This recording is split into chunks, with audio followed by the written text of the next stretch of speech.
muscular tube here posterior to the trachea. So as we lift it up here, it is literally just a tube, and you can kind of see how muscular it is. And its job is obviously going to be to transport our food as we swallow to the stomach. The esophagus is going to continue posterior to the heart and lungs, and then you can see it crosses the diaphragm to enter into the stomach.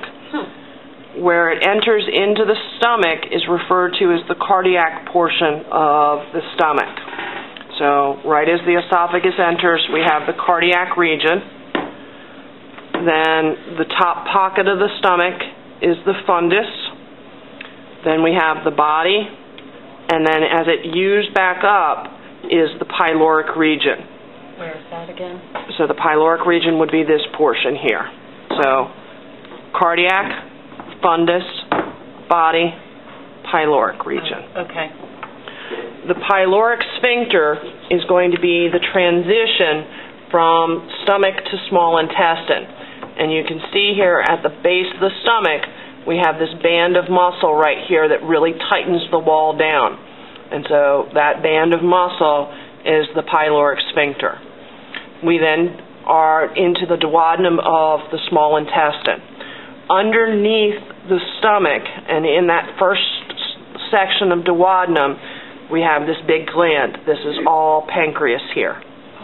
So it's attached to the greater omentum, and that's all pancreas. Okay. Really, it doesn't even look like an organ. What is this? This is part of the liver, correct? This is the spleen. The spleen. Here. And then the liver is superior to the stomach. Okay, so then we have the spleen and then the pancreas. Okay. Very interesting. So the head of the pancreas is going to be the region here that attaches to the duodenum. The tail is what sticks off close to the spleen. When the duodenum ends as the pancreas ends, so you can see that the pancreas continues down to this first turn and then stops. Where that pancreas stops, so does the duodenum. We would transition to the ileum. The ileum is going to come along the back side and spiral up to the front. And so the ileum is mostly on the ventral surface, and the anterior, probably good third of the small intestine. So we would consider all of this area here ileum. Excuse me, jejunum. Wait a minute. Duodenum, jejunum, ileum. Sorry about that. So first section, duodenum. As the pancreas ends, we go to jejunum. Jejunum is on the ventral surface. The superior or anterior, probably third to half of what we see here, will all be jejunum. The last section of the small intestine is ileum, and you'll be able to see where the ileum transitions into the large intestine.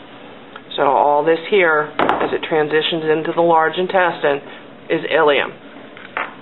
The little seal's nose here is the cecum. You'll notice that the cat does not have an appendix.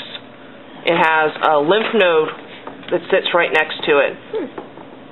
But the cat does not have an appendix. So the little nose is going to be the cecum. Then when this is a normal